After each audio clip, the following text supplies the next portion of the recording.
এখন আমরা থিওরেম 4 এ যাই।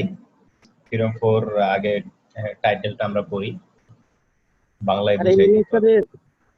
স্যার এটার কোনো থিসিস হয় না বা ওই যে প্রজেক্ট হয় না ইয়ের এই কোর্সের? এই কোর্সের প্রজেক্ট আমাদের ডিপার্টমেন্টে এখন তো কেউ করাইছে কিনা জানি না। গ্রুপ থিওরি রিলেটেড কাজ করায় মিজানুর রহমান স্যার, থিওরির মধ্যে যা কাজ উনি করায় আর কি। আর ফাংশনালে তো অ্যাকচুয়ালি মানে সত্যি কথা বলতে এইসব বই যা পড়তেছো এগুলো হচ্ছে ফাংশনাল অ্যানালাইসিসের সরাসরি ক আর কি। এগুলা দিয়ে কাজ করা যায় না, এগুলো আগে শিখতে হয়, জানতে হয়। কাজ করার জন্য ফাংশনালের আরো হায়ার ভার্সন আছে, রিয়েল অ্যানালাইসিসের আরো হায়ার ভার্সন আছে, যেগুলো তোমরা কেন আমি নিজেও করি নাই আর কি এখন। কারণ ওই কোর্স না থাকলে তো আর পড়া হয় না। বা যেমন রিয়েল অ্যানালাইসিস করছো, ওখানে রিয়েল অ্যানালাইসিসের বিদেশি যে কোনো বই পড়লে দেখবে অর্ধেকের বেশি হচ্ছে একটা টপিকস আছে মেজার থিওরি। এই মেজার থিওরি তো আমরা নিজেরাও পড়ি নাই, আর অনার্সে কোর্স ছিল না। মানে টপিকস গুলো মাস্টার্স এর জন্য মেইনলি, কিছু কিছু ভার্সিটিতে এগুলো মাস্টার্স লেভেলে আছে, হাতে গোনা 2-1টা মনে হয়।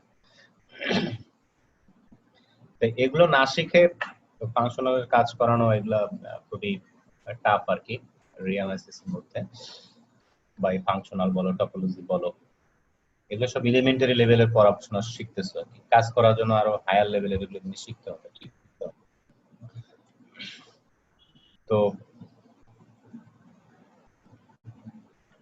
এখানে ওই এটা বলছে যে থিওরেমের স্টেটমেন্টটা, late M be a closed linear subspace of a norm linear subspace N if the norm of a coset x plus m in the quotient space N over M is defined by norm of x plus m equal to, এখানে plus sign দেওয়া আছে, এটা equal to হবে infimum of all x plus m এর norm, যেখানে m belongs to capital M আর কি।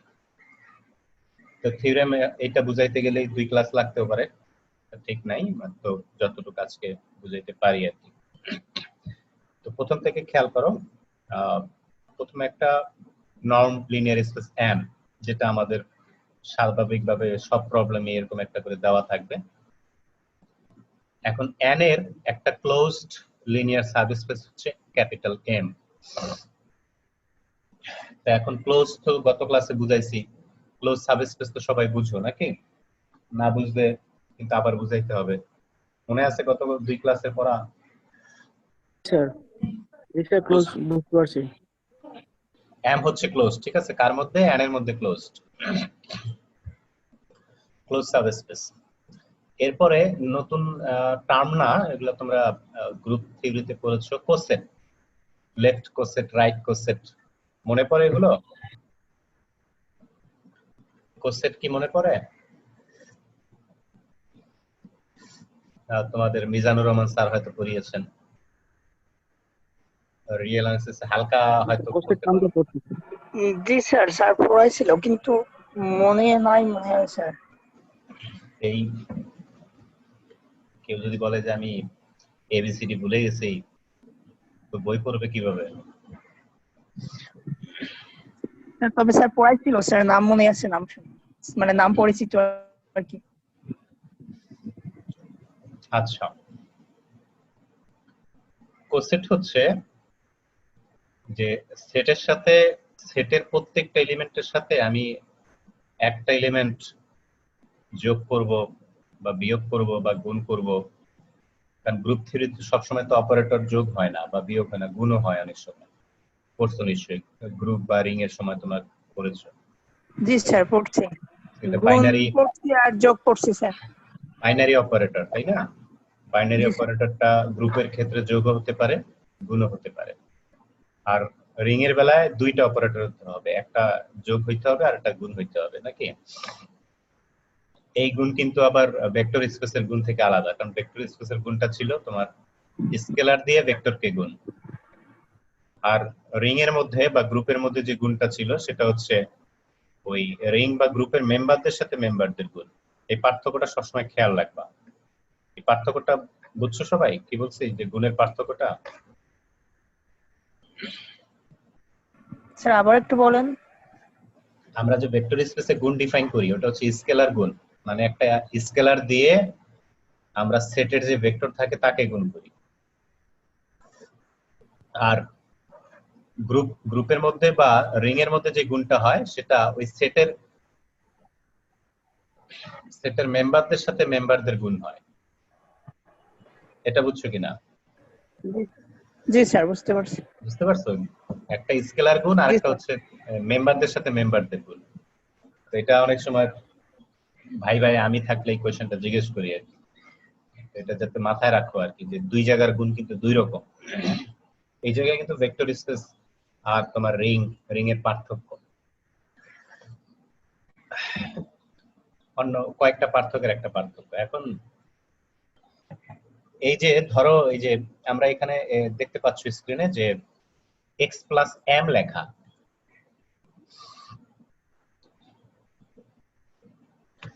দেখা যাচ্ছে তো?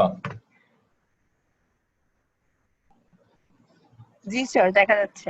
আচ্ছা, এটা একটা কোসেট। এটার মিনিংটা হচ্ছে এই যে এম সেটটা যে ছিল বা এম সাবস্পেস ছিল তার প্রত্যেক মেম্বারের সাথে একটা ফিক্সড ভেক্টর এক্স যোগ করা হইলো, তাহলে এম এর মধ্যে কিছু পরিবর্তন হবে না? মানে এম এর সবার সাথে আমি এক্স যোগ করলাম, প্রত্যেকটা এম এর প্রত্যেকটা মেম্বারের সাথে এক্স যোগ করলাম, তাহলে সেটটা চেঞ্জ হয়ে যাবে না? জি স্যার। কিছু কিছু ক্ষেত্রে চেঞ্জ নাও হতে পারে, কখন হবে না এটা নিচে গেলেই পেয়ে যাবা। তাহলে এখন এম থেকে নতুন আরেকটা সেট হয়ে গেল এক্স প্লাস এম, ঠিক আছে? তাহলে এটা একটা কোসেটের উদাহরণ।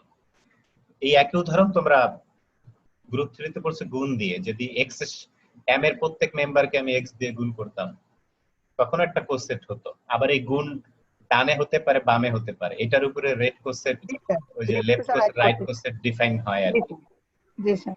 আবার তোমার অ্যাডিশন যদি এরকম হয় যে সিরিয়াল মেটার করে, মানে পরে যোগ করলাম না আগে যোগ করলাম, সেটার উপরও এখানে লেফট কোসেট রাইট কোসেট ডিফাইন হতে পারে। এখন যেহেতু এটা ভেক্টর স্পেসে যোগ করতেছি আমরা, মানে এলিমেন্ট গুলোর মতো যোগ, তো এই জন্য আগে পরে যোগ করলে পার্থক্য হবে না। তাহলে এখানে লেফট কোসেট রাইট কোসেটের কনসেপ্টটা লাগতেছে না, দুই কোসেট একই হয়ে যাচ্ছে। এখন হচ্ছে কোশেন্ট স্পেস কাকে বলে? নাম শুনেছো কোশেন্ট স্পেসের? কোশেন্ট স্পেস আর শুনিনি মনে হয় স্যার। তুমি কোসেটের নাম শুনছো আর স্পেসের নাম শুনো না? স্যার কোশেন্ট গ্রুপ পড়ে স্যার কোশ্চেন আচ্ছা, কোশেন্ট গ্রুপ আছে গ্রুপ পড়ছো? পড়ছি। ওই কনসেপ্ট একই। এখন ওই গ্রুপ থেকে আমরা স্পেসের জিনিসগুলা স্পেস মানে কনসেপ্ট গুলো নিতে হবে আর কি। এখন খেয়াল করো এই যে এম এর সাথে এক্স যোগ করে একটা কোসেট পাইছি। এভাবে তো আমি আমাদের মূল স্পেস যেটা এম ছিল, এন এর প্রত্যেক মেম্বারকে একবার একবার করে যদি এম এর সাথে যোগ করি এরকম অনেক অনেক কোসেট পাবো না? জি স্যার। এই সমস্ত কোসেট গুলো নিয়ে যে সেটটা হয় সেটা নিজেও একটা স্পেস হয়, মানে স্পেসের প্রপার্টি স্যাটিসফাই করে। সেই স্পেসটাই হচ্ছে কোশেন্ট স্পেস। বুঝতে পেরেছো কি কোশেন্ট স্পেসটা? জি স্যার বুঝতে পারছি।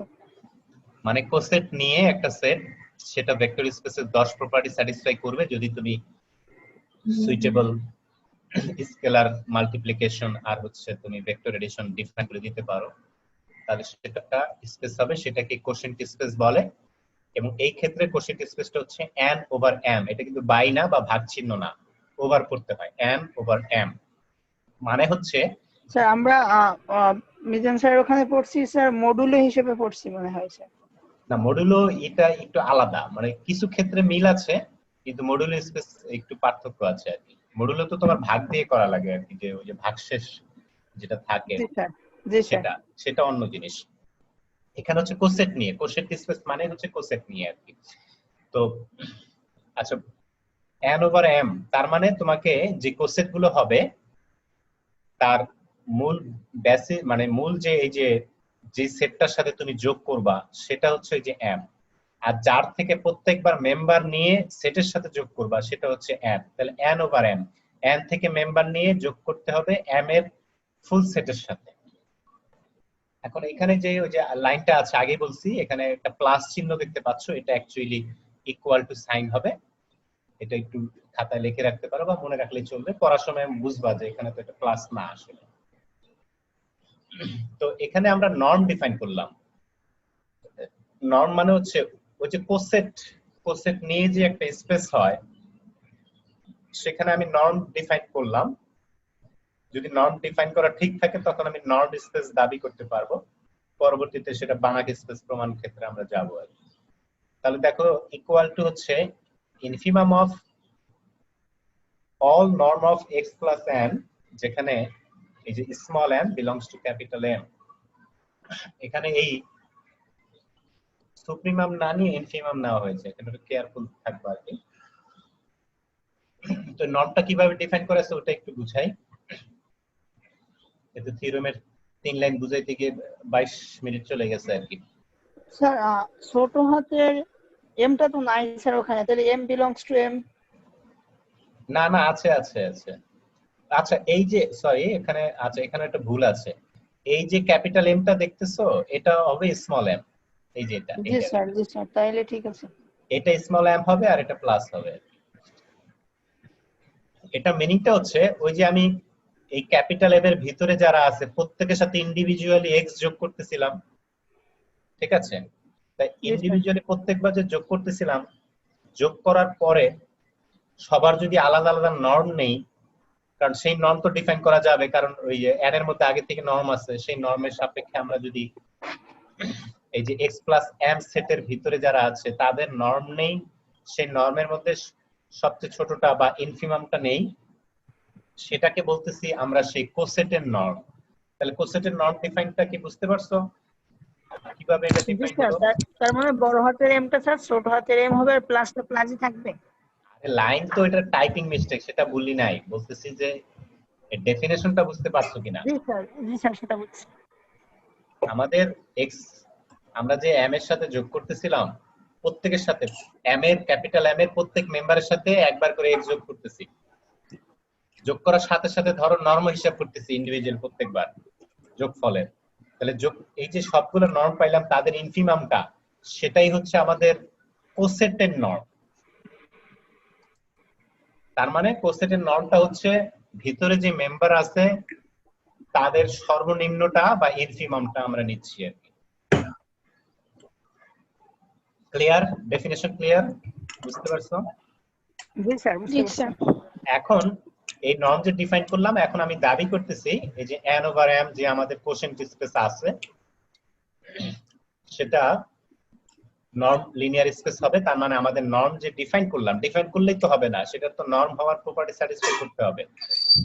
তাহলে নর্ম লিনিয়ার স্পেস হবে এবং আমাদের মূল স্পেস n এটা বানাক স্পেস হবে। বানাক স্পেস হলে যদি এটা বানাক হয় তাহলে আমাদের কোশেন্ট স্পেস নিজেও বানাক হবে। if n is a Banach space then so is n over m, মানে মূল স্পেস যদি বানাক স্পেস হয় তাহলে আমাদের কোশেন্ট স্পেস এটাও বানাক স্পেস হবে। খেয়াল করো, বানাক স্পেস হওয়ার জন্য কিন্তু নর্ম লাগে, n এর নর্ম আর n over m এর নর্ম, মানে কোশেন্ট স্পেসের নর্ম, এই দুইটা নর্ম কিন্তু আলাদা। মূল স্পেস তার নিজের নর্মের সাপেক্ষে বানাক হইলে তাহলে কোশেন্ট স্পেস এই যে নতুন নর্ম ডিফাইন করলাম সেটার সাপেক্ষে বানাক স্পেস হবে। থিওরেমের যে স্টেটমেন্ট বুঝাইতে পারছি? স্যার আরেকবার যদি একটু বলতেন স্যার। আরে আমরা তো এই যে নর্ম ডিফাইন তো বুঝছো, আমরা যদি কোশেন্ট স্পেসের নর্ম যে ডিফাইন করলাম, জি স্যার ওটা বুঝছি। তাহলে সেটার সাপেক্ষে আমাদের এই যে কোশেন্ট স্পেসটা নর্ম লিনিয়ার স্পেস হবে, এটা হলো ফার্স্ট আমাদের দেখাইতে হবে। মানে আমাদের নর্ম ডিফাইনটা ঠিক আছে এক কথায়, এটা দেখাইতে হবে। তারপর হচ্ছে আমাদের মূল স্পেস যদি তার নিজের নর্মের সাপেক্ষে বানাক হয়, তাহলে যে কোশেন্ট স্পেসের জন্য আমরা নতুন যেই নর্ম ডিফাইন করলাম সেই নর্মের সাপেক্ষে আমাদের কোশেন্ট স্পেসও বানাক হবে। এই হলো টার্গেট। মূল স্পেস যদি নিজের নর্মের সাপেক্ষে বানাক স্পেস হয় তাহলে কোশেন্ট স্পেস এই যে নতুন ডিফাইন করা নর্মের সাপেক্ষে বানাক হবে। বুঝতে পারছো? জি স্যার। আচ্ছা,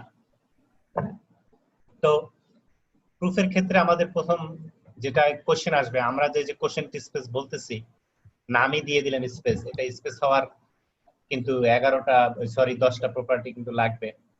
সেই 10 প্রপার্টিতে কিন্তু আমরা যাব না, আমরা এখানে সরাসরি বলে দিচ্ছি যে quotient space n over m is a linear space that is a vector space, is a well established theorem of modern algebra for the two composition of addition and scalar multiplication as defined. একটু বললে দিলেই হবে, বা তুমি সংক্ষেপে যদি বলে দাও যে ভেক্টর স্পেসের যাবতীয় যে প্রপার্টি আছে সেই প্রপার্টির সাপেক্ষে quotient space n over m এটা একটা ভেক্টর স্পেস হবে। তো আমাদেরকে এখন দেখাইতে হবে নর্ম স্পেস হয় মানে আমরা যে নর্মটা ডিফাইন করছি সেটা ঠিক আছে কিনা। তা নর্ম ডিফাইন করে আবার একটু রিকল করো, নর্ম হওয়ার জন্য কয়টা প্রপার্টি লাগবে, কয়টা প্রপার্টি স্যাটিসফাই করা লাগবে? নর্ম হওয়ার জন্য কয়টা প্রপার্টি লাগে?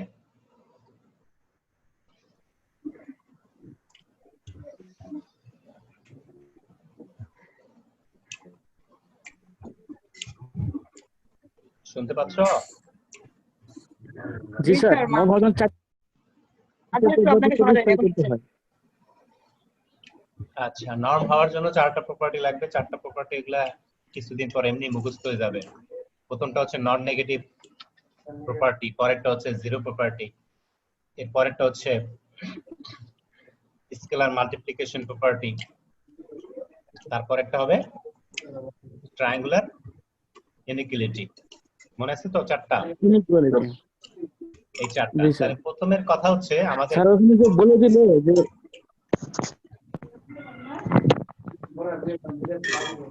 বলো। স্যার ওখানে যে বললো স্যার n হলো স্পেস নর্ম, তাহলে নর্ম আবার প্রমাণ করতে হবে কেন স্যার? কোনটা নর্ম বললো? বলে দিছে না স্যার, মানে ডেফিনিশনে যেটা আমরা ওই থিওরেমে যেটা আসছে ওইটা? জি স্যার, ওইখানে তো নর্ম বললো, তাহলে কি আবার নর্ম প্রমাণ করতে হবে? আরে বাবা, প্রবলেমটা বুঝছো না এখনো ম্যাথমেটিক্স এর? আমি তো ওখানে নর্ম ডিফাইন করছি, আমার ডেফিনিশন যে ঠিক আছে এটাকে আমাকে এস্টাবলিশ করতে হবে না? কি বুঝতে পারছো? তুমি আদালতে গেছো একটা মামলা আপনি যে আবার বলছিলেন বলো। আপনি যে অনেক সময় বলছিলেন যে আমি পরীক্ষার সময় নরম প্রমাণ করতে দিই না, এমনিতেই ম্যাথ দেই, এটা বলছিলেন যে সেটা তো এই প্রবলেমের শুধুমাত্র কমপ্লিট।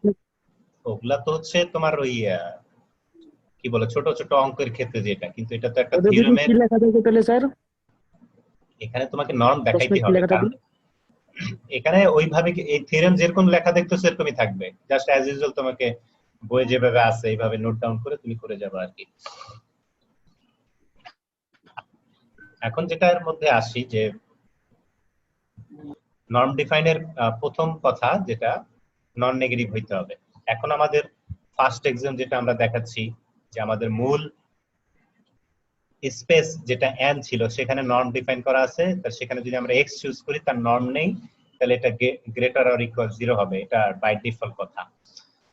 এখন যদি আমরা এই যে x প্লাস m এটা নর্ম নেই, তাহলে এটা নর্ম নেওয়া, এটা গ্রেটার অর ইকুয়াল 0 হওয়া মানে এই যে x প্লাস m যে নর্ম, এটার ডেফিনিশন হচ্ছে ইনফিমাম নিতে হবে, যে x প্লাস m ছোট m যতগুলো আছে তাদের নর্ম নিয়ে ইনফিমামটা নিতে হবে।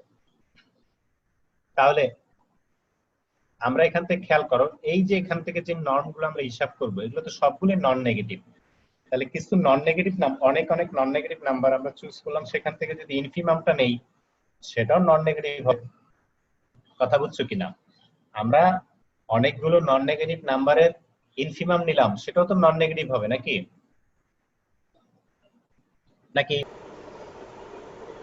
আচ্ছা স্যার, নতুন লেকচারে ওয়েলকাম। তো শুরুতে বইয়ের পাতায় চলে যাচ্ছি, শেয়ার স্ক্রিনে।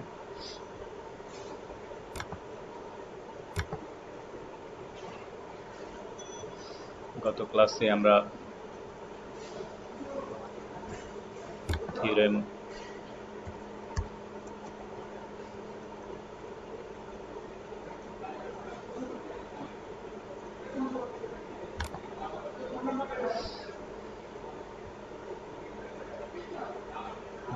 বই দেখতে পাচ্ছ তোমরা? বই কি শো করতেছে?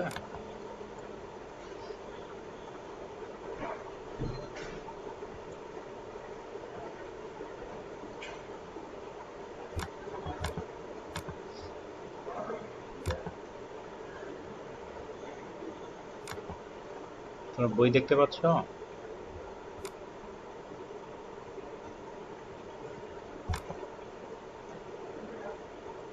হ্যালো,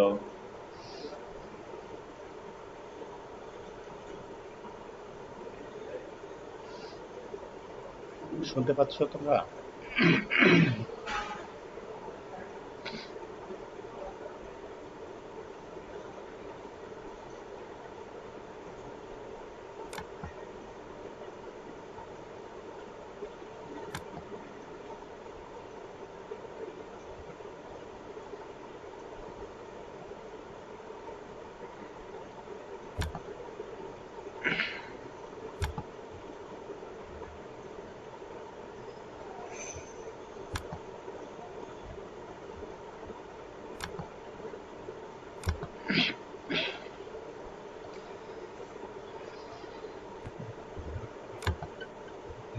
বই দেখতে পাচ্ছ?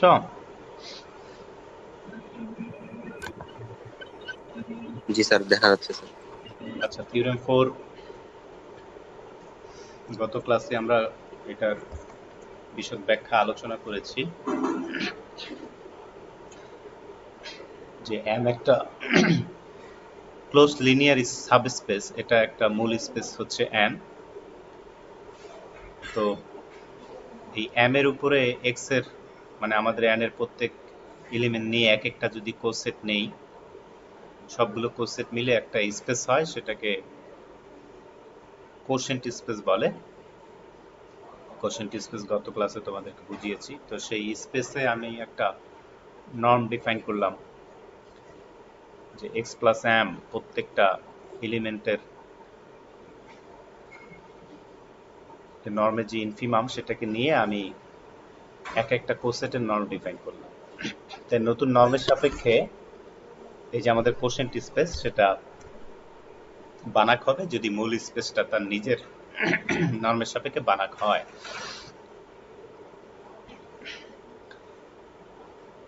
তো নর্ম ডিফাইন করলেই হবে না, যে নর্ম ডিফাইন করার জন্য বলছিলাম যে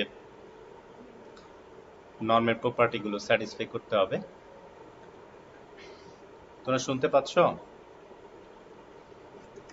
আমার কথা শোনা যাচ্ছে? জি স্যার, শোনা যাচ্ছে।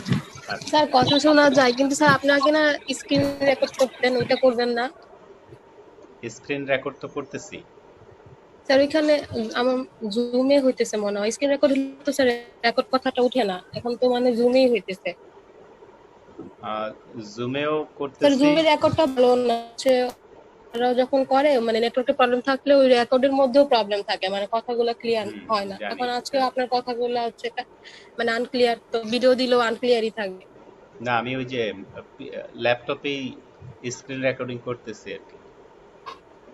ওটাতে সাউন্ডের সমস্যা হবে না, ওটাতে স্পষ্টই শুনতে পাবে।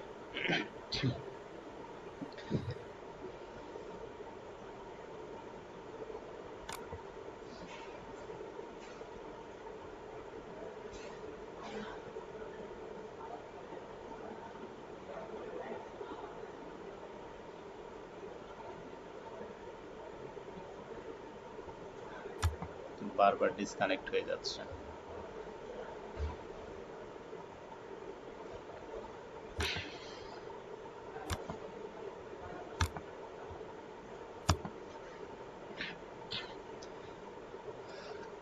তো আবার শুরু করতেছি।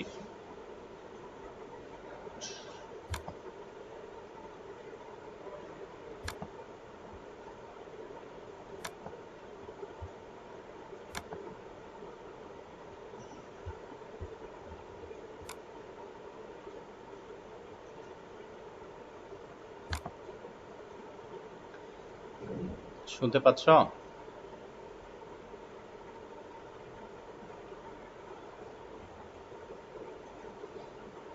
শুনতে পারতেছো তোমরা?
সাউন্ড শুনতে পাচ্ছ তোমরা?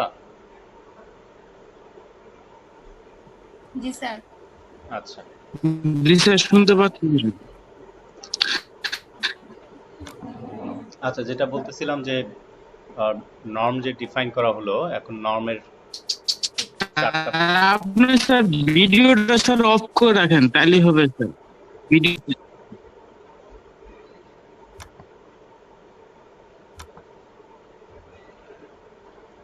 আচ্ছা, শোনা যায় এখন? ক্লিয়ারলি শুনতে পাচ্ছ? বই দেখাচ্ছে?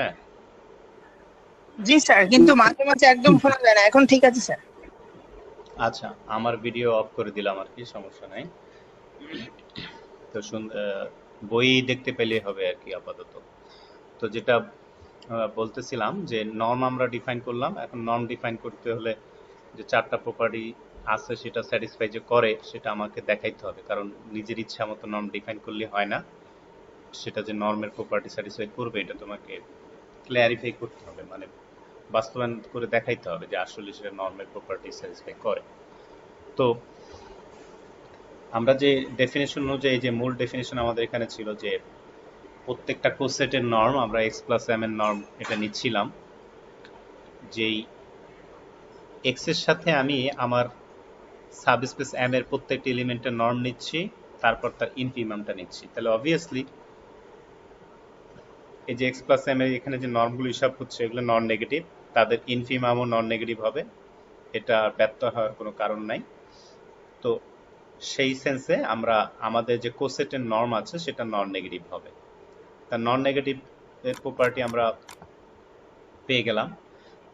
এবার সেকেন্ড অ্যাক্সিওম যেটা আছে যে আমরা জানি যে ভেক্টর জিরো হলে নর্ম জিরো হবে, নর্ম জিরো হলে ভেক্টর জিরো হবে, এটা ভাইস ভার্সা। এখন আমাদের যে কোসেটের নর্ম এটা ইকুয়াল টু জিরো হওয়া মানে কি, যে এক্স প্লাস এম যে কোসেটটা আছে সেটা আমাদের কোশেন্ট স্পেসে জিরো হবে।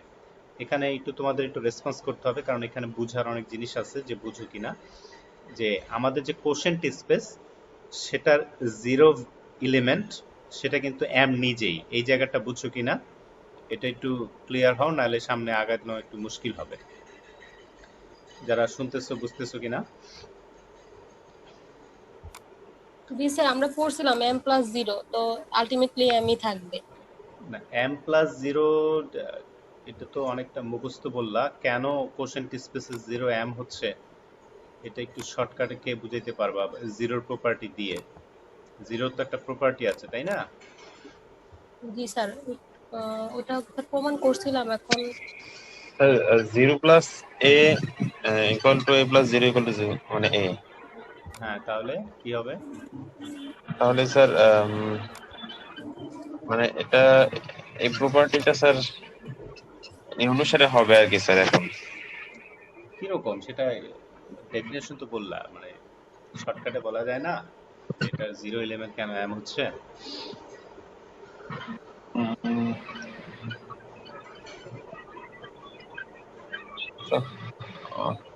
জিরোর সাথে কোনো কিছু যোগ করলে স্যার এটাই হয়, স্যার বলতে পারতেছি না স্যার আমরা। আচ্ছা, কোসেটের এলিমেন্ট গুলা, মানে সরি, ওই যে আমাদের যে কোশেন্ট স্পেস সেটার মেম্বার বা ভেক্টর গুলো কি অ্যাকচুয়ালি এক একটা কোসেট না?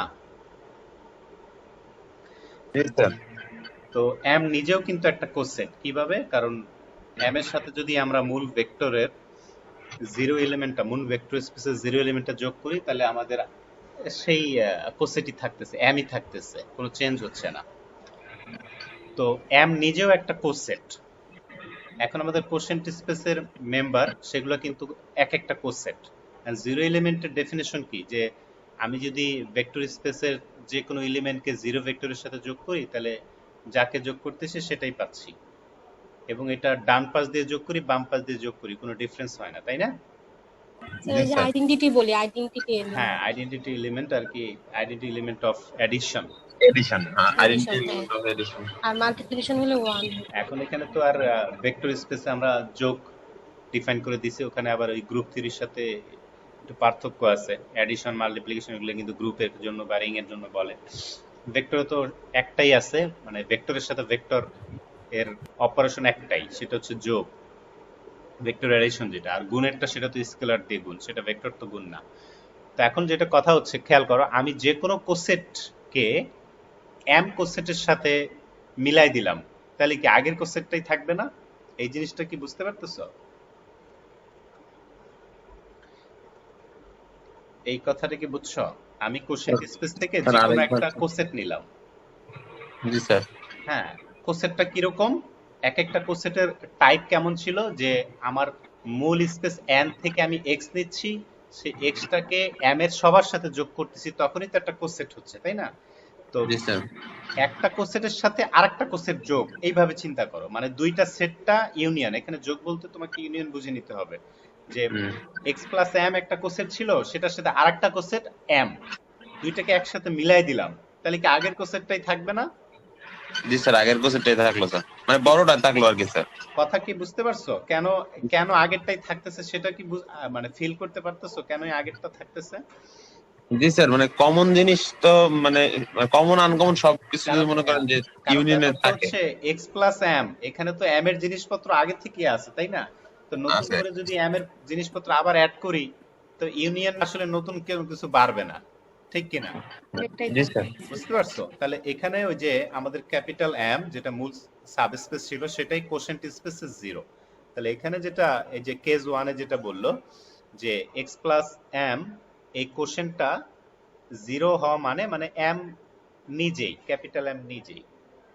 তাহলে সুতরাং x plus M equal to M, এই যে 0 এলিমেন্টটাকে এখন এম দ্বারা লিখলো। এখন খেয়াল করো,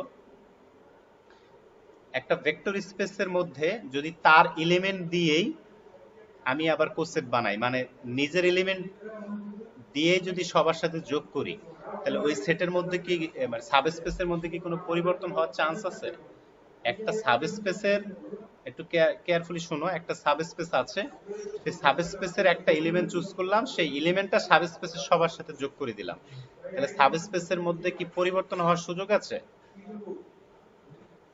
না স্যার, বাইরে থেকে তো কিছু নেই, ওর থেকেই নিলাম, তো এটা পরিবর্তন ওর থেকে হবে না। নিয়ে তো যোগই করতেছি, তাও পরিবর্তন হ্যাঁ, হচ্ছে না তাও কেন?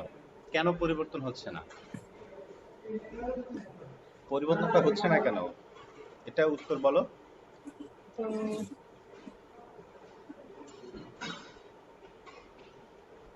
এনিওয়ান?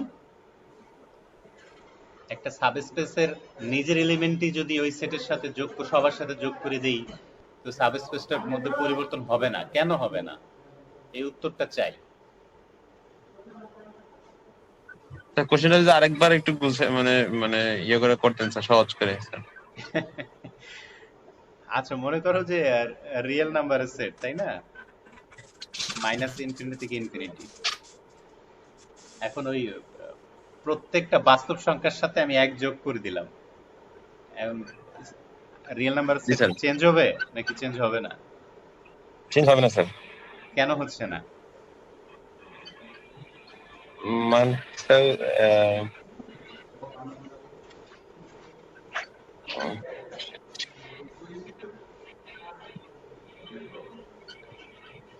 চেঞ্জ কেন হচ্ছে না?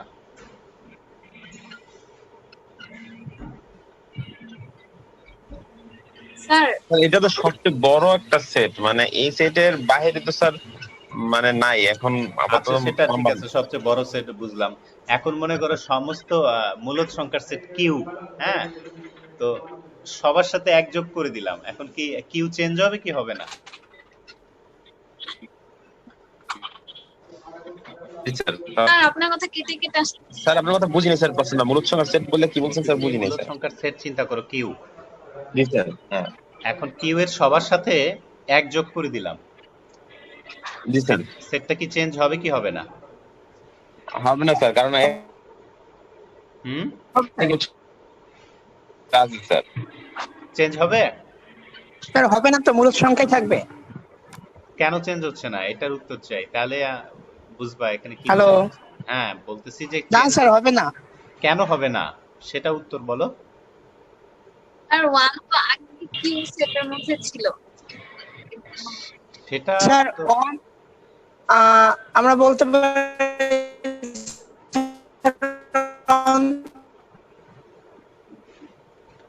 হ্যালো। হ্যাঁ, আবার বলো, শোনা যায়নি কথাটা। কি বলতে স্যার অনটা হচ্ছে আইডেন্টিটি এলিমেন্ট স্যার, সেই জন্য। আচ্ছা 1 বাদ দাও, আমি 5 যোগ করলাম সবার সাথে। এখন আগের সেটে কিউ থাকবে নাকি চেঞ্জ হবে? স্যার কিউই থাকবে। কেন কিউ থাকবে কেন? স্যার এর ব্যাখ্যা কি বলি, কিন্তু আগে স্যার থেকে তো 5 আছে স্যার, এই জন্য স্যার চেঞ্জ হয় না। 5 আছে বলে কি এটা ব্যাপারটা কি এরকম? না স্যার, মূলত আসলে ব্যাখ্যাটা আমরা মনে হয় আর মূল সংখ্যা আর অমূল সংখ্যার যোগ করলে স্যার অমূল সংখ্যা আসবে স্যার। অমূলত সংখ্যা আসবে। জি স্যার, স্যার ওটা তো আপনি অনেকভাবে ঘুরে কোশ্চেন করছেন আপনি যাতে বলেন স্যার। অ্যানসারটা বলতে পারি, কিন্তু আসলে আমরা স্যার কেউই বলতে পারিনি স্যার। আরে বাবা, মূলত সংখ্যার সেট তো নিজেদের মধ্যে ক্লোজড নাকি? মূলত সংখ্যার সাথে মূলত সংখ্যা যোগ করলে মূলতের বাইরে তো যাওয়ার চান্স নাই, মূল দিয়ে হবে। তাই না? কথা কি বুঝছো?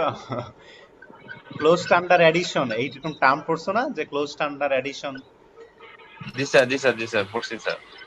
যেটা বলতেছিলাম, আবার ওই যে ভেক্টর স্পেসের যে কোনো এলিমেন্টকে, মানে সবাইকে যদি আমি একটা স্কেলার দিয়ে গুণ করি বা সব এলিমেন্টকে যদি নিজেরই আরেকটা ভেক্টর দিয়ে যোগ করি, তাহলে close standard addition, close standard scalar multiplication, বাইরে যাওয়ার তো চান্স নাই।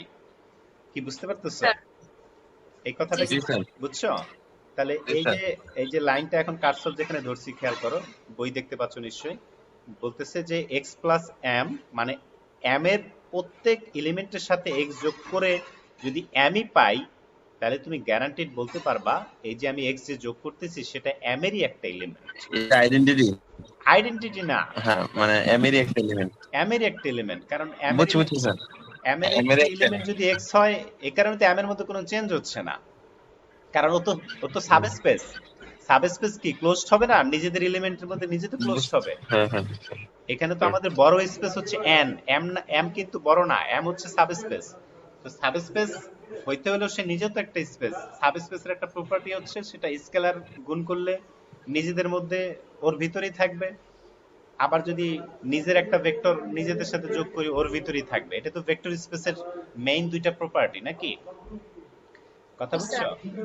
তো এখন যেটা বলতেছে যে hence it follows that x belongs to m, কারণ এখন আমাদের দেখাইতে হবে যে x plus m এটা নর্ম ইকুয়াল টু 0 হবে। এখন কিভাবে? আমরা মাত্র প্রমাণ করলাম।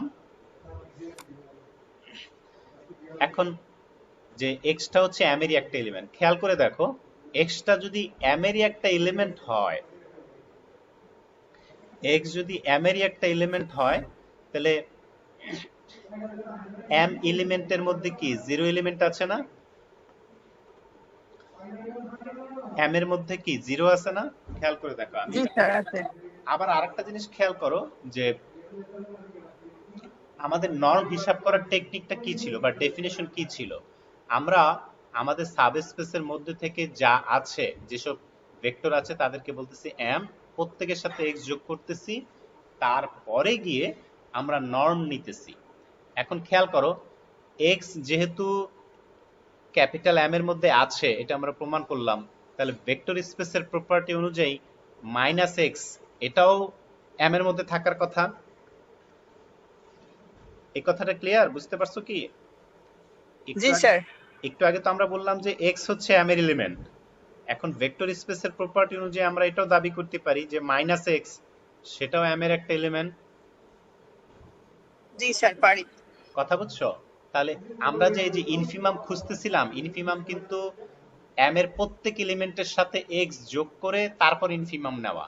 তাহলে যেহেতু -x নিজেও m এর মধ্যে বিলং করে, x আর -x যখন যোগ করব তখন সেটা 0 ভেক্টর হয়ে যাবে। তাহলে 0 ভেক্টরের নর্ম এটা সবচেয়ে ছোট হবে, এর থেকে ছোট হওয়া তো পসিবল না। তাহলে অবভিয়াসলি আমাদের এই যে কোশেন্টের নর্ম ইকুয়াল টু 0 হয়ে যাচ্ছে। ব্যাখ্যাটা বুঝতে পারছো কিনা?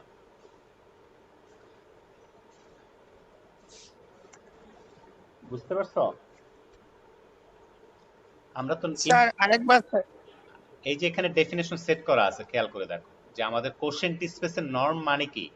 আমরা আমাদের সাবস্পেসের প্রত্যেক এলিমেন্টের সাথে নর্ম হিসাব করব, তাদের মধ্যে সবচেয়ে ছোটটা নিব, ইনফিমাম নিব। এই তো ছিল নাকি? এখন জি স্যার। এখন এই যে m টা আছে, যে স্মল m, এটা তো একবার মাইনাস এক্স হবে, কারণ এটা তো এম এর প্রত্যেকটার সাথে আমাকে এক্স যোগ করতে হবে। তো এক সময় তো এক্স এর সাথে মাইনাস এক্স এরও যোগ হবে নাকি? জি স্যার হবে। মাইনাস এক্স এর সাথে যোগ হলে তাহলে যোগফলটা কত হবে? 0। জিরো, জি স্যার জিরো হবে। 0 এর নর্ম হচ্ছে 0। জি স্যার। এর থেকে তো কম হওয়া পসিবল না। না স্যার তার কম আমাদের হবে নিতে না। হবে আমাদের নিতে হবে তো ইনফিমাম। জি স্যার। তাহলে ইনফিমাম 0। জি স্যার অবশ্যই জিরো। তাহলে এই যে x প্লাস m আমাদের যে কোশেন্ট স্পেস আছে এটা নর্ম, এই সেন্সে মানে আমরা এতক্ষণ যে ডিসকাশন করতেছি ওই সেন্সে 0 আসতেছে। ক্লিয়ার? কথা ক্লিয়ার? জি স্যার ক্লিয়ার। আচ্ছা, এখন কনভার্সলি দেখাইতে হবে, যেহেতু ভেক্টর 0 হলে নর্ম 0 হয়, নর্ম 0 হলে ভেক্টর 0 হবে। এখন আমরা ধরে নিচ্ছি যে নর্ম 0, তাহলে আমাদেরকে দেখাইতে হবে যে যেহেতু নর্ম 0 ধরছি, আমাদের যার নর্ম 0 ধরলাম সে 0 ভেক্টর হবে, এই তো। এখন কোশেন্ট স্পেসের 0 কি? m। কোশেন্ট স্পেসের 0 এলিমেন্ট কি? ক্যাপিটাল M নিজেই নাকি? তাহলে আমাদেরকে আলটিমেটলি দেখাইতে হবে যে x প্লাস m যে কোশেন্টটা আমরা নিলাম, সেই কোশেন্ট মানে সরি কোসেট, x প্লাস m যে কোসেটটা আমরা তৈরি করেছি সেটা ইকুয়াল টু m। এটাই আমাদেরকে দেখাইতে হবে। তো এখন আমরা যদি খেয়াল করি, আমাদের এই যে আমরা ধরে নিছি যে x প্লাস m এই কোসেটের নর্ম ইকুয়াল টু 0। তাহলে কোসেটের নর্ম ইকুয়াল টু 0 হওয়া মানে এই যে x প্লাস স্মল m যতগুলো আছে সবগুলোর ইনফিমাম ভ্যালুটাও ইকুয়াল 0। এখন ইনফিমাম হিসাব হয় কি লিমিটিং সেন্সে না, যে লিমিটিং সেন্সও হতে পারে বা অ্যাবসলিউটলি সরাসরি ওই নাম্বারটা আমরা পেয়ে যেতে পারি। এখন আমরা যেহেতু ইনফিমাম খুঁজতেছি, অবভিয়াসলি এরকম একটা সিকোয়েন্স থাকবে যে এই যে x প্লাস m কে আমরা একটা সিরিয়াল নাম্বার দিলাম, k ছোট করে নিচে, যে x প্লাস m কে আস্তে আস্তে k এর মান যত বাড়াবো এটার নর্ম ততই 0 এর দিকে যাবে, কারণ ইনফিমামের প্রপার্টি ওইটা। যদি ইনফাইনাইট নাম্বার অফ এলিমেন্টস থাকে তাহলে অবশ্যই ওই টেন্স টু 0 হবে এক জায়গায় গিয়ে। যেহেতু ইনফিমামটাই 0, তার মানে এদের এরকম একটা সিকোয়েন্স তৈরি করা সম্ভব যে সিকোয়েন্সটার লিমিট পয়েন্ট হবে 0। এই কথাটা বুঝছো কিনা? যেহেতু অনেকগুলো নাম্বারের ইনফিমাম 0, তার মানে সেই নাম্বারগুলোর মধ্যে থেকে একটা সিকোয়েন্স তৈরি করা সম্ভব, বা অবশ্যই একটা সিকোয়েন্স আছে যে সিকোয়েন্সটা নিজেই 0 এর দিকে কনভার্জ করে। কথাটা কি বুঝাইতে পারলাম কিনা? অনেক অনেক রিয়েল নাম্বার আছে, মানে পজিটিভ নন নেগেটিভ নাম্বার আছে যেগুলো 0 এর দিকে, যেগুলোর ইনফিমাম হচ্ছে 0, যেগুলোর ইনফিমাম 0, তাহলে সেই নাম্বারগুলোর মধ্য থেকে চুজ করে আমি অবশ্যই একটা সিকোয়েন্স বানাইতে পারবো যে সিকোয়েন্সটার লিমিট পয়েন্ট 0। ইনফিমামের সেন্সে এই কথাটা বুঝতে পারছো কিনা? কথাটা কি বোঝা গেছে? শুনতে পাচ্ছ?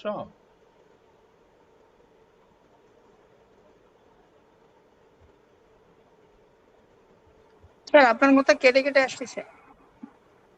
এখন কি শুনতে পাচ্ছ? জি স্যার। বলতেছিলাম এই যে এখানে একটু খেয়াল করো যে কিছু বাস্তব সংখ্যা আছে যেগুলোর ইনফিমাম হচ্ছে 0। বাস্তব সংখ্যা না বলে আমরা সরাসরি নন নেগেটিভ নাম্বারই বলতে পারি, যে কিছু নন নেগেটিভ নাম্বার আছে যাদের ইনফিমাম হচ্ছে 0। তাহলে অবভিয়াসলি সেই নাম্বারগুলোর মধ্যে থেকে একটা সিকোয়েন্স চুজ করা সম্ভব যে সিকোয়েন্সটা 0 দিকে কনভার্জ করবে। এই কথাটা ক্লিয়ার কিনা, বুঝতে পারছো কিনা? Hello sir. হ্যাঁ বলো।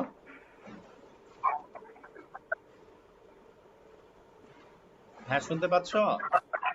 না স্যার কেটে কেটে আসতেছে আবার। এখন স্যার ওই যে রিয়েল নাম্বার থেকে একটা সিকোয়েন্স এই পর্যন্ত আমরা শুনছি আর কি স্যার, নন নেগেটিভ সংখ্যাগুলোর একটা সিকোয়েন্স এই পর্যন্তই। ওইটাই বলতেছি যে ওইটা কথা শেষ করিনি এখনো, যে নন নেগেটিভ নাম্বার আছে অনেকগুলো যে তাদের ইনফিমাম হচ্ছে 0। তাহলে ইনফিমাম যদি 0 হয় তাহলে অবভিয়াসলি সেই নাম্বারগুলোর মধ্য থেকে একটা সিকোয়েন্স খুঁজে বের করা সম্ভব যে সিকোয়েন্সটা 0 এর দিকে কনভার্জ করবে। এই কথাটা ক্লিয়ার কিনা? জাস্ট ইয়েস অর জি নো। স্যার। জি স্যার ক্লিয়ার। বুঝতে পারছো? জি তাহলে স্যার। আমি এই যে আমাদের নন নেগেটিভ নাম্বার ছিল এটাই, যে x প্লাস m, এটা নর্ম গুলো। তার মানে আমি এমন একটা সিকোয়েন্স তৈরি করতে পারবো যেটা এম কে, যে ভেক্টরগুলো নিয়ে সিকোয়েন্স, যেন এই যে এক্স এর সাথে প্রত্যেকটা এম কে এর যোগ করলাম, তারপরে আমি তাদের লিমিট নিলাম, দেখলাম যে লিমিটটা 0 হবে। তো লিমিটের প্রপার্টি অনুযায়ী আমাদের এই যে এম কে যে ভেক্টরগুলো আমরা চুজ করেছিলাম সেই ভেক্টরগুলোর লিমিট পয়েন্ট -x হবে, কারণ এই জিরোর প্রপার্টির কারণে এম কেটা -x হবে। কিন্তু এই যে এম কে যে সিকোয়েন্সটা আমরা চুজ করেছিলাম সেটা এম এর মধ্যে থেকে চুজ করেছি, আবার এম নিজে ক্লোজ ছিল, আবার এম কে সিকোয়েন্সের একটা লিমিট পয়েন্ট আছে, তো অবভিয়াসলি -x আমাদের সাবস্পেস এম এর মধ্যে বিলং করে। ঠিক আছে, তাহলে x যদি -m এর মধ্যে বিলং করে তাহলে আমরা বলতে পারলাম যে তাহলে +x যেটা আছে তার অপোজিটটা সেটাও m এর মধ্যে বিলং করে। তা আমরা যদি তখন m এর সাথে x কে মিলাই দেই, কোসেট তৈরি করি, তাহলে m ই থাকবে, কোনো চেঞ্জ আসবে না, কারণ x নিজেই m এর এলিমেন্ট, নিজের সাথে সাবস্পেসের নিজের এলিমেন্টের সাথে নিজের এলিমেন্ট যোগ করলে কোনো পরিবর্তন হয় না। হ্যালো স্যার আপনার লাস্ট কথা আমরা শুনতে পাইনি, লাস্ট 10 সেকেন্ডের মতো আর কি। আচ্ছা, বলতেছিলাম যে এই যে এম কে আমরা যে সিকোয়েন্সটা নিয়েছিলাম তার লিমিট যে -x, এতটুকু শুনেছো, এতটুকু বুঝতে পেরেছো? এটা কি বুঝতে পারছো? হ্যালো। হ্যাঁ হ্যাঁ, হ্যালো, শুনতে পাচ্ছো? জি স্যার, ওই পর্যন্ত বুঝতে পারছি স্যার। তা ওটাই বলতেছিলাম, এই যে এম কে সিকোয়েন্স যেটা আমরা নিয়েছিলাম তার লিমিট পয়েন্ট দেখতেছি -x। ওকে, এখন -x হলে যেহেতু এই সিকোয়েন্সটা আমরা চুজ করছি ক্যাপিটাল এম থেকে, আমাদের সাবস্পেস এম থেকে, তাহলে এম আবার ক্লোজ ছিল, বলাই ছিল এম হচ্ছে ক্লোজড, তাহলে তার লিমিট পয়েন্ট তো এম এর বাইরে যাওয়ার কথা না। ওকে, তাহলে -x অবভিয়াসলি আমাদের সাবস্পেস এম এর একটা এলিমেন্ট, তাহলে -x যদি এম এর এলিমেন্ট হয় তাহলে +x সেটাও এম এর একটা এলিমেন্ট হবে, এটা ভেক্টর স্পেসের প্রপার্টি অনুযায়ী আমরা পাই। এখন যেহেতু x m এর এলিমেন্ট, তাহলে m এর সাথে সবার সাথে যদি আমি x মিলাই দেই আমার আগের সেটটাই থাকবে, ক্যাপিটাল এম ই আসবে, কোনো চেঞ্জ আসবে না। তাহলে আমি এখান থেকে দাবি করতে পারতেছি যে x প্লাস m যে কোসেটটা আছে সেটা আমাদের কোসেন্ট স্পেসের 0 এলিমেন্ট। ক্লিয়ার এই পর্যন্ত? জি স্যার, ক্লিয়ার। আচ্ছা, তো এরপরে থার্ড এক্সিওম যেটা আছে সেখানে খেয়াল করো যে স্কেলার মাল্টিপ্লিকেশনের ব্যাপারটা, এটা আমার মনে হয় ডিসকাস করার প্রয়োজন না, এটা তোমরা থিওরি করলে বুঝবা যে এই ব্যাপারটা কি আছে। থার্ড এক্সিওমটার আলোচনা করতেছি না আমি।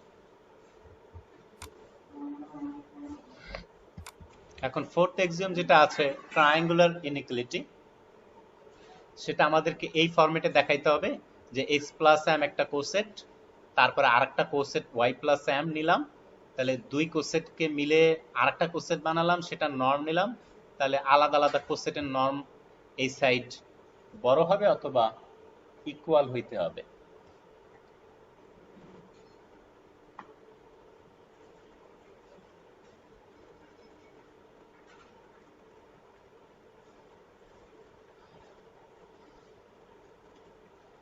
আচ্ছা, তো এখন খেয়াল করো, দেখো আমরা এই যে দুইটা আলাদা আলাদা কোসেটের যোগফলের নর্ম আমরা হিসাব করি, তাহলে সেটার ক্ষেত্রে এইখান থেকে দ্বিতীয় লাইনটা খেয়াল করো যে x প্লাস m একটা কোসেট ছিল, আর একটা কোসেট হচ্ছে y প্লাস m, দুই কোসেটকে মিলিয়ে আর একটা কোসেট বানানো হচ্ছে, এরকম একটা কনসেপ্ট।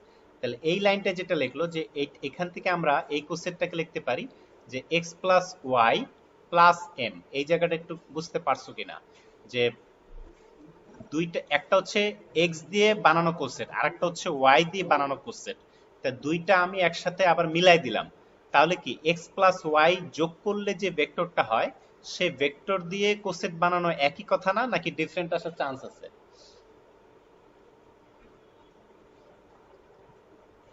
বুঝতে পারতেছো? জি স্যার, বুঝতে পারছি। আমি x দিয়ে একটা কোসেট বানাইলাম, y দিয়ে একটা কোসেট বানালাম, এই দুই কোসেট আবার একসাথে মিলাই দিলাম, এইভাবে না তাহলে করে x যদি y নিয়ে, জি স্যার, x y যোগ করে যে কোসেটটা পাবো সেটা হচ্ছে এখন ঠিক x আছে স্যার, প্লাস বুঝতে পারছি। y নিয়ে আমি নতুন ভেক্টর পাইলাম, সেই ভেক্টর দিয়ে আরেকটা কোসেট বানাইলাম, তাহলে একই কোসেট হওয়ার কথা, ঠিক আছে? জি স্যার। এখন এখান থেকে খেয়াল করো যে তাহলে এটা আমরা ইনফিমামের ডেফিনেশনে চলে গেলাম, আমরা যে ডেফিনেশন নিজেরা সেট করেছিলাম, তাহলে x plus Y plus small M, এভাবে আমরা হিসাব করলাম। এখন খেয়াল করো ভেক্টর স্পেসের প্রপার্টি অনুযায়ী এই যে এম, এটা তো আমাদের ক্যাপিটাল এম এর একটা এলিমেন্ট, তাহলে এটা নিশ্চয়ই জানো যে ভেক্টর স্পেসের যে কোনো এলিমেন্টকে অন্য দুইটা ভেক্টর স্পেসের অ্যাডিশন রূপে যোগ করা পসিবল, এটা অলওয়েজ পসিবল, এটা হইতেই হবে। এটা বুঝছো তো যে যে কোনো জি স্যার, বুঝতে পারছি। একটা, যেমন দুইটা ভেক্টর যোগ করলে ভেক্টর স্পেসই থাকে, তো ভাইস ভার্সা আমরা বলতে পারি একটা জি ভেক্টর স্যার। স্পেসের যে কোনো ভেক্টরকে অন্য দুইটা ভেক্টরের যোগফল রূপে অলওয়েজ প্রকাশ করা যাবে, এটা গ্যারান্টি। কথা ক্লিয়ার? জি স্যার, ক্লিয়ার। আচ্ছা, তাহলে এখন আমরা এই m কে দুইটা আলাদা আলাদা ভেক্টরের প্রকাশ রূপে রাখলাম, একটা হচ্ছে m1 প্লাস m2। তাহলে এখন আমরা একটা অংশ m1 কে x এর সাথে পেয়ার করে দিলাম, আর একটা পেয়ার আমরা y এর সাথে করে দিলাম, এটা তো কোনো সমস্যা নাই। এখন যেহেতু এই ব্র্যাকেটের ভিতরে মানে দুইটা ব্র্যাকেট আছে, এর মধ্যে অ্যাবসলিউট ভ্যালু সাইন মানে নর্ম সাইন আছে, তাহলে নর্ম সাইনের প্রপার্টি অনুযায়ী মানে অ্যাবসলিউট ভ্যালু যে প্রপার্টি অনুযায়ী সেখানে আমরা ট্রায়াঙ্গুলার ইনইকুয়ালিটি এইভাবে লিখে দিতে পারি, এখানে যোগটা আলাদা আলাদা করে দিতে পারি। তাহলে x প্লাস m1 এটার একটা নর্ম নিলাম, প্লাস y প্লাস m1, এটা হচ্ছে ট্রায়াঙ্গুলার ইনইকুয়ালিটি হিসেবে আমরা লিখতে পারি, সমস্যা নাই। এখন তারপরের লাইনে যেটা আসতেছে সেটা একটু খেয়াল করো, যে এখান থেকে আমরা যেহেতু আমরা এই দুইজনের যোগফলের ইনফিমাম আর দুইজনই নন নেগেটিভ, খেয়াল করে দেখো, তার মানে আমরা যদি শুধুমাত্র এই অংশের ইনফিমাম নেই এবং আলাদা করে এই অংশের ইনফিমাম নেই তারপরে যোগ করি, তাহলে এই দুই লাইন একই একই রেজাল্ট দিবে, কোনো পার্থক্য হবে না। এই জায়গাটা বুঝতে পারছো কিনা? মানে আমরা এই যে লাস্টের তিনটা লাইন, মানে লাস্টের তিনটা লাইন বুঝতে পারছো কিনা এটা একটু খেয়াল করে দেখো, মানে লাস্টের থেকে দুইটা লাইন খেয়াল করো, শেষ লাইনটা বাদ দিয়ে তার উপরে দুইটা লাইন। স্যার, শেষ লাইনের আগের লাইনটা কি ইকুয়াল হবে স্যার? হ্যাঁ, ওটা ইকুয়াল হবে, ওটা ইকুয়াল সাইন। তাহলে নিচ জি থেকে স্যার, বুঝতে পারছি। নিচের থেকে একদম শেষের লাইনটার আগে দুইটা লাইন তোমরা বুঝতে পারছো কিনা এটা একটু খেয়াল করো।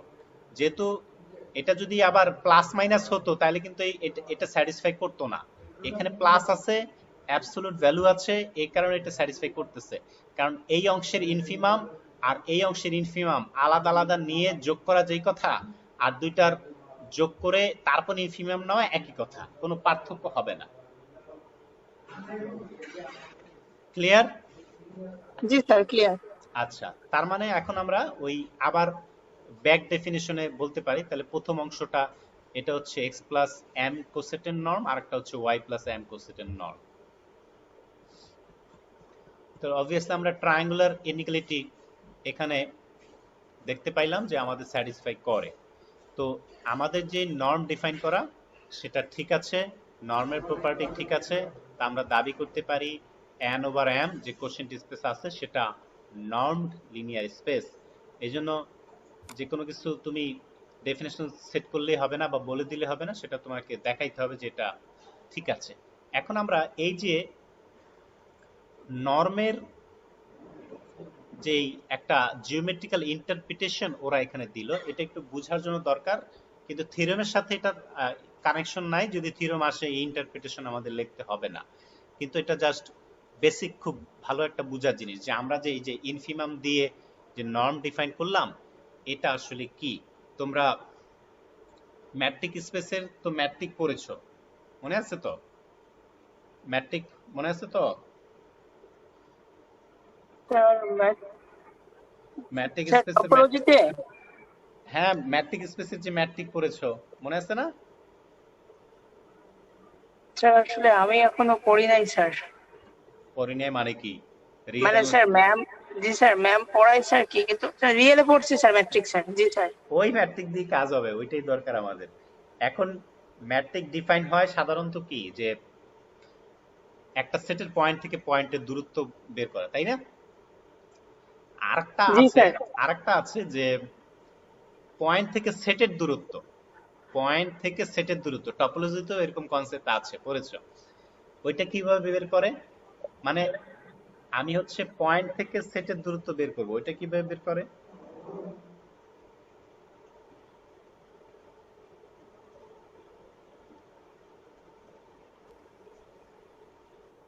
স্যার দূরত্ব তো স্যার আমরা নর্ম বের করেই করি স্যার। আচ্ছা, আমি একটা উদাহরণ দেই। মনে করো যে 1 রেডিয়াসের একটা ডিস্ক উইথ বাউন্ডারি, যেটা হচ্ছে যে তোমার x² + y² less or equal 0। এটা কল্পনা করতে পারতেছো এটা কিরকম হবে? x² + y² less or equal 0। এটা সবাই ইমাজিন করতে পারতেছো মনে মনে?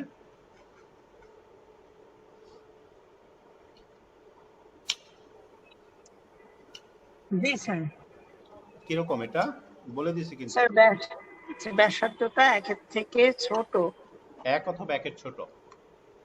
জি স্যার, একবার একের তাহলে ছোট। এটা জ্যামিতির ভাষায় এটাকে কি বলবো?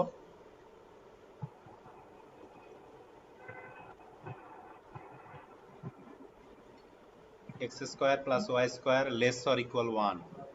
এটা জিওমেট্রিক ভাষায় এটার নাম কি দেওয়া যায়? Sir circle. Unit circle. আর ইউনিট সার্কেল এবং এর ভিতরে যে পয়েন্ট গুলো আছে সেগুলো ইনক্লুড হবে এর মধ্যে।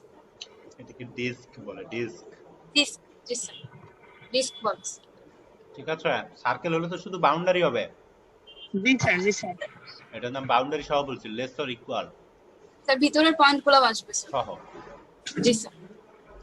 এখন বলো তো, আমরা যে মনে করো 20 পয়েন্টটা এবার কল্পনা করো। 20 পয়েন্ট থেকে এই ডিস্কের দূরত্ব কত?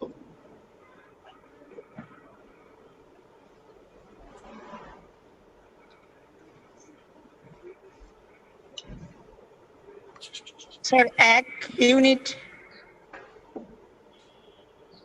আবার মনে করো 5 একটা পয়েন্ট আছে, এখান থেকে দূরত্ব কত? 4 ইউনিট। না স্যার 4 আর ওদিকে 4।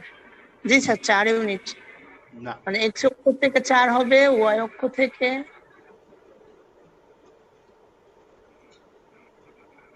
4 ইউনিট হবে যদি আমি 5 বিন্দু থেকে দূরত্ব নিই। না স্যার, তখন তো স্যার y এরও মান আসবে।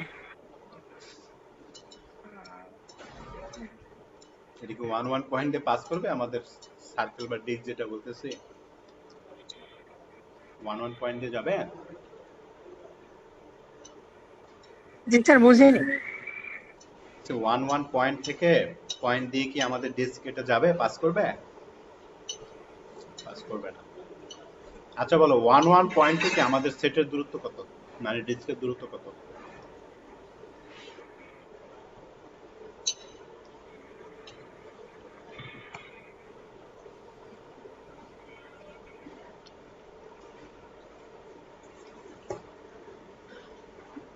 সেট থেকে সেটের ডিসটেন্স কিভাবে হিসাব করে সেটা তোমাদের জানা আছে?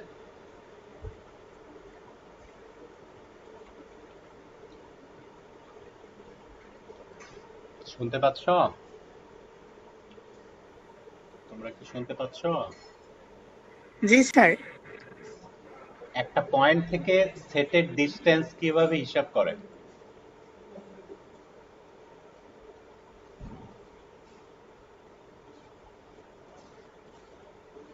কারো আইডিয়া নাই?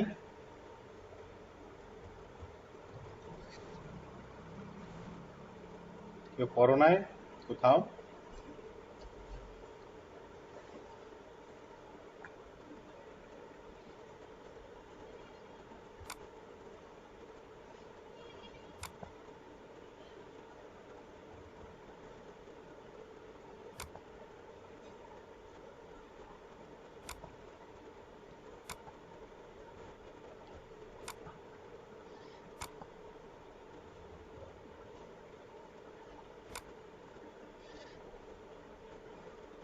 হ্যালো,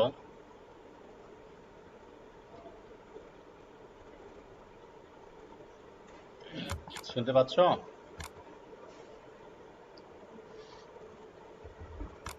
হ্যালো, শুনতে পাচ্ছ তোমরা? Hello sir. হ্যাঁ, শুনতে পাচ্ছ? জি স্যার, এখন শোনা যাচ্ছে। বলতেছি পয়েন্ট থেকে সেটের ডিসটেন্স পয়েন্ট থেকে সেটের ডিস্টেন্স কিভাবে মাপে?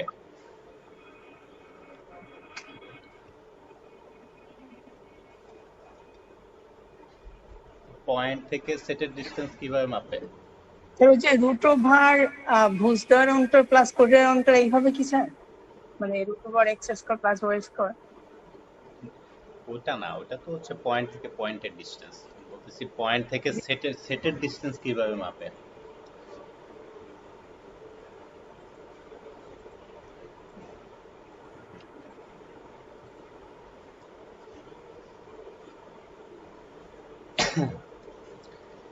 কোন আইডিয়া? স্যার হয়তো মনে নাই স্যার আমার। মনে নাই? এখন না, স্যার। আচ্ছা বলো যে সাভার এটা তো আলাদা জেলা নাকি? আর ঢাকা একটা জেলা। কথা তো ক্লিয়ার নাকি? জি স্যার, আপনার লাভ করাটা বুঝতে পারিনি স্যার। বলতেছি সাভার আর ঢাকা দুইটা আলাদা জেলা না? জি স্যার। ধরো আমি সাভারের একটা পয়েন্ট থেকে ঢাকার ডিস্টেন্স মাপবো যে কত দূরে আছে, তাহলে কিভাবে মাপবো? কমন সেন্স কি বলে ডিস্টেন্সটা কিভাবে হিসাব হবে? যে ঢাকা কত দূরে আছে, ওই পয়েন্ট থেকে ঢাকা কত দূরে আছে, এটা কিভাবে হিসাব করবা?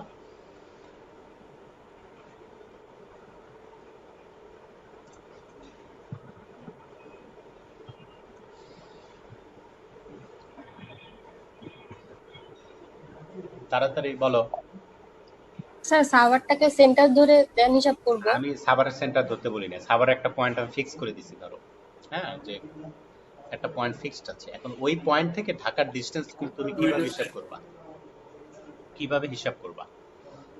ওই পয়েন্ট থেকে ঢাকার ডিস্টেন্স এখন তুমি কিভাবে হিসাব করবা, বা বলবা কিভাবে যে আহ, এখান থেকে এত ডিস্টেন্স এত?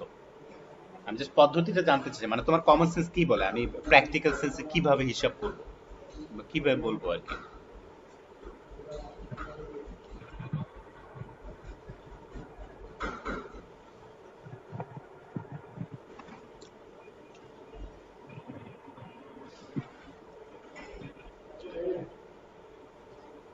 কি কারো কোনো আইডিয়া নাই? একটা প্র্যাকটিক্যাল কোশ্চেন করলাম, উত্তর করতে পারতেছো না? হ্যালো? স্যার সাভার থেকে ঢাকা পর্যন্ত স্যার দ্রুত স্যার স্যার মাপতে গেলে এই পর্যন্ত অতিক্রম করতে হবে আর কি স্যার, মানে আমরা সাধারণ যেভাবে মানে কিলোমিটারে বা মাইলে। আরে বা, কোশ্চেন করি এক লাইনে, উত্তর দাও আর এক লাইনে। আচ্ছা, ব্যাপারটা হচ্ছে একটা পয়েন্ট থেকে যখন আমি একটা এরিয়ার দূরত্ব বের করব, তখন আমি সমস্ত জায়গা থেকে যে ডিস্টেন্স আসে সেটার শর্টেস্ট ডিস্টেন্সটা আমি উল্লেখ করব, তাই না? ওই পয়েন্ট থেকে এক জায়গায় হলো ধরো 500 মিটার ঢাকা দূরে আছে, আরেকটা ঢাকার আরেকটা পয়েন্টে দেখলাম যে না 500 মিটার দূরে আছে, আরেকটা দিলাম না 1 কিলোমিটার দূরে আছে। এখন ওই একই পয়েন্ট থেকে ঢাকার বিভিন্ন লোকেশনের ডিস্টেন্স কি কম বেশি হবে না, মানে এক এক রকম হবে না? জি স্যার হবে। তা এখন আমি বলার সময় কোনটা বলবো, যে ঢাকা এত দূরে আছে ওই পয়েন্ট থেকে, কোনটা বলি? বলবো কোনটা? সবচেয়ে ছোটটা বলবো না? শর্টেস্ট ডিসটেন্স যেটা সেটা। সব থেকে কম দূরত্বটা বলবো স্যার। হ্যাঁ সেটাই তো। উত্তরটা হওয়া উচিত ছিল যে ঠিক আছে, আমার সাভার সেন্সে ঢাকার মধ্যে সবচেয়ে একদম বাউন্ডারি পয়েন্ট হচ্ছে গাবতলী, তাই সাভার থেকে গাবতলী যত দূরে ওটাই হচ্ছে যে আসলে সাভার থেকে ঢাকার দূরত্ব। ব্যাপারটাই জি না? কি বুঝতে জি পারছো? স্যার, জি স্যার, জি স্যার তাহলে বুঝতে পারছি। তো যখন আমি একটা পয়েন্ট থেকে একটা সেটের ডিস্টেন্স হিসাব করব, তখন প্রত্যেকটা পয়েন্টের সাথে ডিস্টেন্স হিসাব করে সবচেয়ে ছোট যেটা হবে বা ইনফিমাম যেটা হবে সেটাকে আমরা বলবো ওই পয়েন্ট থেকে ওই সেটের ডিস্টেন্স। তো এখন যেটা, এই যে ইন্টারপ্রিটেশনটা খেয়াল করো, আমরা যে ডেফিনেশনটা সেট করছিলাম, এখন খেয়াল করো যে এক্স থেকে এম এর ডিস্টেন্স বলতে আসলে আমরা কি বুঝাই? আমরা যে কোসেট বানাচ্ছিলাম এক্স এর সাথে এম এর সাথে এক্স মিশিয়ে, তাহলে এক্স এর সাথে এম ডিস্টেন্সটা কি আসলে? যে ইনফিমাম অফ এক্স এবং আমার সাবস্পেসের এম এর প্রত্যেকটা এলিমেন্টের যে ডিস্টেন্স হয়, ম্যাট্রিক হয় ডি, তার ইনফিমাম ভ্যালুটা, এটাই তো, তাই না? জি স্যার বুঝতে পারছি। এখন আমরা ম্যাট্রিক হিসাব করি কি দিয়ে? একটা পদ্ধতি হচ্ছে নর্ম। তার মানে আমরা এক্স এবং এম যা আছে তার সবচেয়ে ছোটটা নিব, এক্স আর এম এর মাইনাস বিয়োগফলটা, এখানে কিন্তু মাইনাসই হবে, বিয়োগফলটা সেটার ইনফিমামটা নিব। কথা বুঝছো তো? মানে আমি আমার মূল স্পেসের প্রত্যেকটা পয়েন্ট এম যে আছে তার সাথে এক্স এর ম্যাট্রিক নিব বা বিয়োগফল নিব, তারপর সেটার অ্যাবসলিউট ভ্যালু নিলেই কিন্তু আমি তাদের ইনফিমামটা নিলেই আমি ডিসটেন্সটা পেয়ে যাচ্ছি। এই লাইনটা বুঝতে পারছো? এখানে যেটা মার্ক করতেছি, আমার কার্সর মুভমেন্ট কি দেখা যায় তোমাদের স্ক্রিনে? জি স্যার, দেখা যায়। জি স্যার। তা এখানে কিন্তু মাইনাস, পরের লাইনে লিখে ফেললো প্লাস, এটার এক্সপ্লেনেশন দাও কেউ একজন, আমি এটা নিজে দিতে চাচ্ছি না।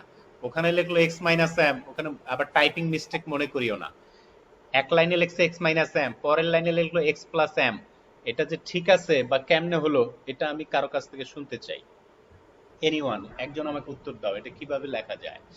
স্যার আগে আমরা প্রমাণটা যেভাবে করছি স্যার, নন নেগেটিভ এবং নেগেটিভ আর কি দুটাই আমরা এম এর সদস্য ছিল, হুম অর্থাৎ ভেক্টর স্পেসের সংজ্ঞা অনুযায়ী আর কি, ডেফিনিশন অনুযায়ী। হুম তাহলে কি স্যার হবে? সেই জন্য স্যার আমরা প্লাস এলিমেন্টটা নিছি, অর্থাৎ মাইনাস এক্স এবং প্লাস এক্স দুইজন হচ্ছে এম এর সদস্য আর কি। মানে এখানে স্যার প্লাস এম এবং মাইনাস এম দুইজনই হচ্ছে ভেক্টর স্পেস, মানে এম এর মধ্যে আছে আর কি। সেই হিসেবে আমরা এক্স প্লাস এমটাও মানে ইনফিমাম ওটার ভিতরে থাকবে। আচ্ছা, এখন কথা হচ্ছে ব্যাপারটা এরকম দাঁড়াচ্ছে না, এই এমটা তো হচ্ছে মানে স্মল এম যেটা, সেটা তো ক্যাপিটাল এম এর একটা র্যান্ডম এলিমেন্ট, ঠিক আছে? জি স্যার। জি স্যার। আচ্ছা ধরো সেটা র্যান্ডম এলিমেন্টের বদলে এখন আমরা ফিক্স নিচ্ছি, বা আচ্ছা র্যান্ডমই থাকতে হবে, ফিক্স নিলে হবে না। আমি আমার প্রত্যেকটা ক্যাপিটাল এম এর সাথে এক্স এর বিয়োগ করতেছি, আর প্রত্যেকটা এম এর সাথে এক্স যোগ করতেছি, তারপর আলাদা আলাদা ইনফিমাম নিচ্ছি। দুই ক্ষেত্রে ইনফিমাম কি এক আসতেছে কেন? একই আসবে কেন? স্যার এম এর ভিতরেই তো থাকবে অবশ্যই, সেই জন্য একই আসবে। সেজন্য একই আসবে। জি স্যার। এম এর ভিতরে, এখানে তো এম এর ভিতরে থাকতেছে, এর কারণটা কি ওইটা? এক্স তো আর এম এর এলিমেন্ট না, এখানে আমি বলতেছি এক লাইনে লিখলাম মাইনাস এম, পরের লাইনে লিখলাম প্লাস এম, এটা কারণটা কি যে এটা একই থাকতেছে কেন, ইনফিমাম ভ্যালুটা একই থাকতেছে কেন?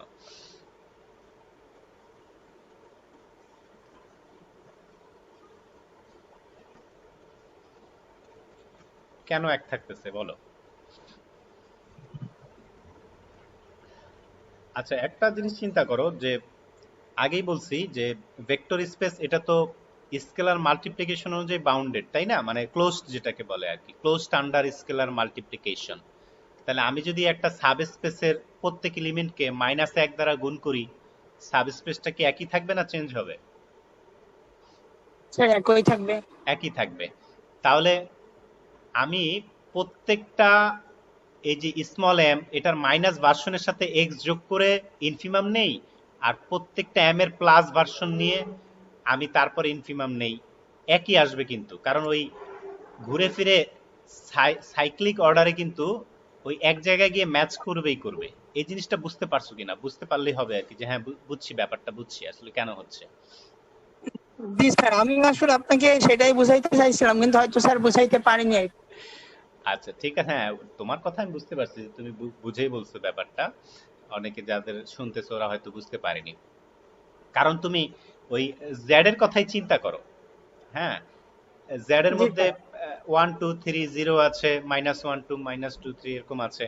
এখন যদি আমি 5 এর সাথে সবার মনে করো নেই, পার্থক্য নেই, তারপর ইনফিমাম করি, হ্যাঁ আবার আমি যদি -5 এর সাথে করে হিসাব করি, একই কিন্তু আসবে, তাই না?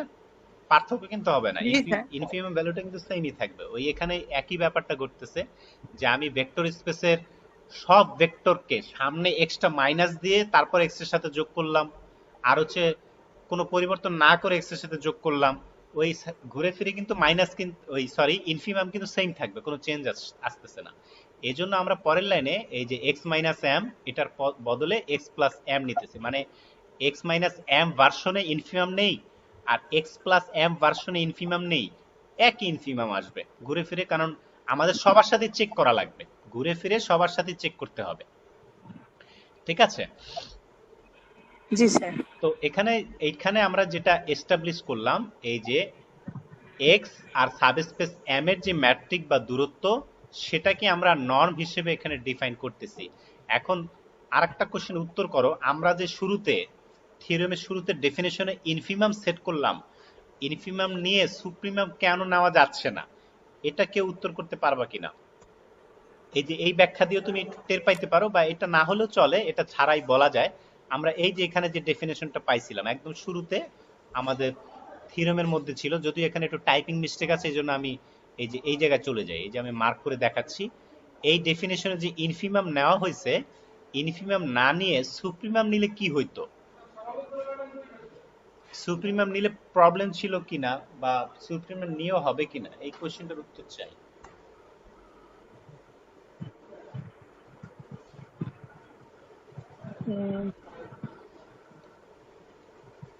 স্যার সুপ্রিমিয়াম মিলে হয়তো হবে না, কারণ স্যার সব থেকে বড়টা আমরা যদি নেই, তবে শ্রোতার ক্ষেত্রে সেটা তো স্যার নাও মানতে পারি আর কি প্রপার্টিটা। কোথায় গিয়ে প্রবলেম হবে, সমস্যাটা কোথায় হবে সুপ্রিমাম নিলে?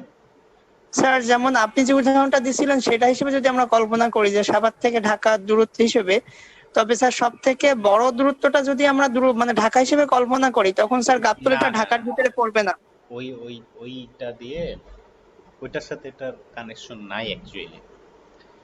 খেয়াল করো যে এখানে যদি আমরা সুপ্রিমাম নেই, এই যে এক্স প্লাস এম যেটা আমরা নিচ্ছি, স্পেস বলো বা সাবস্পেস বলো, এটার এলিমেন্ট তো সচরাচর ইনফাইনাইট সংখ্যকই থাকে নাকি?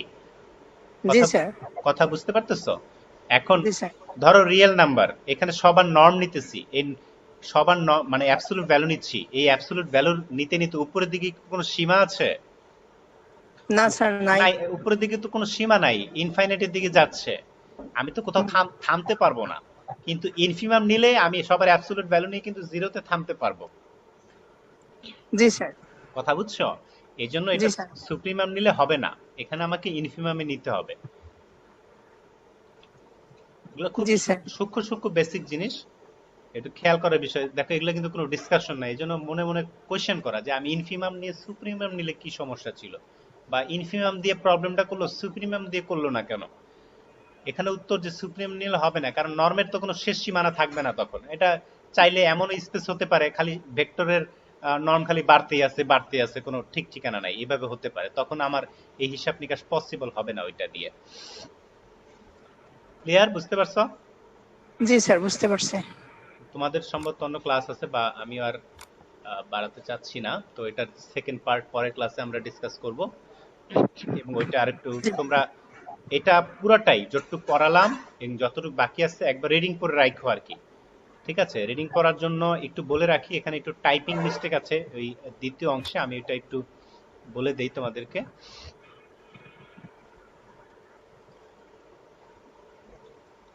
এই যে এখানে একটু টাইপিং মিস্টেক আছে, এটা এই জায়গায় হবে x3, এই যে y3 belongs to x3 plus m, এই জায়গায় একটু টাইপিং মিস্টেক আছে।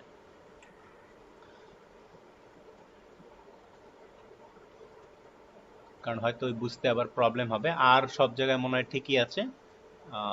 পরবর্তীতে যদি ভুল থাকে আমি বলে দিব আর কি। তো তোমাদের পার্ট 2টা জাস্ট একটু বাসায় পড়ে রাখবা, হোমওয়ার্ক দিলে তো করো না, এমনি বলে রাখতেছি যে পড়ে রাখো, কারণ তখন আমার বুঝাইতে সুবিধা হবে, বা তুমিও কোশ্চেন অ্যারাইজ করতে পারবা যে স্যার ওই অমুক জায়গায় কি বললো আসলে আমি বুঝি নাই ব্যাখ্যাটা। হ্যাঁ, কারণ এটা একটু প্যাচালো, মানে সোজা কিন্তু প্যাচালো প্রমাণ আর কি পরের পার্টটা। তোমরা যদি আগে থেকে একটু পড়ে রাখো আমার বুঝাইতে সুবিধা হবে।